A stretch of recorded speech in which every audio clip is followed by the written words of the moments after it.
ഒരു 10 അല്ലെങ്കിൽ 15 മിനിറ്റ് കൊണ്ട് നല്ല ടേസ്റ്റി ആയിട്ടുള്ള ഉണ്ണിയപ്പം കേട്ടോ.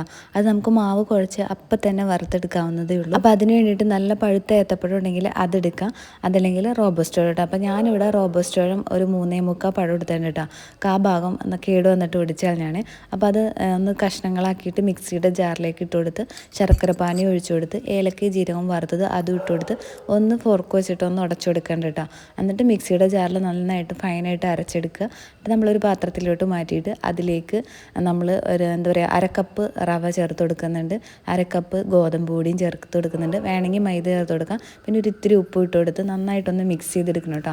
മിക്സ് ചെയ്തെടുത്തപ്പോൾ മധുരം കുറവാണെന്ന് തോന്നിയുകൊണ്ട് കുറച്ചുകൂടെ പാനിയും ചേർത്ത് ഇത്തിരി ലൂസായതുകൊണ്ട് ഒരു 1.5 ടേബിൾ സ്പൂൺ എന്ന് പറയും പോലെ റവയും കൂടെ ചേർത്ത് മിക്സ് ചെയ്തെടുത്തു കേട്ടോ. നമുക്ക് ലൂസാണെന്ന് തോന്നുവാണെങ്കിൽ റവയോ ഗോതമ്പ് പൊടിയോ എന്തെങ്കിലും ചേർത്ത് കൊടുത്താൽ മതി, നിങ്ങൾക്ക് ഇഷ്ടമുള്ള ചേർത്ത് കൊടുക്കാം കേട്ടോ.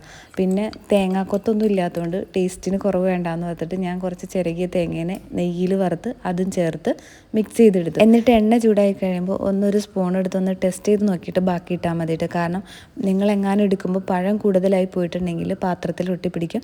അങ്ങനെ വരുവാണെങ്കിൽ കുറച്ചുകൂടെ റവയോ ഗോതമ്പ് പൊടിയോ ചേർത്തൊന്ന് നന്നായിട്ട് മിക്സ് ചെയ്ത് വീണ്ടും പൊരിച്ചെടുത്തായിട്ടാണ്. എൻ്റെ കയ്യിൽ ഉണ്ണിയപ്പച്ചട്ടി ഇല്ലാത്തതുകൊണ്ടാണ് ഞാനിങ്ങനെ വറുത്തെടുത്ത്. ഉണ്ണിയപ്പച്ചട്ടി ഉണ്ടെങ്കിൽ ആ ഒരു ഷേപ്പിൽ വരും.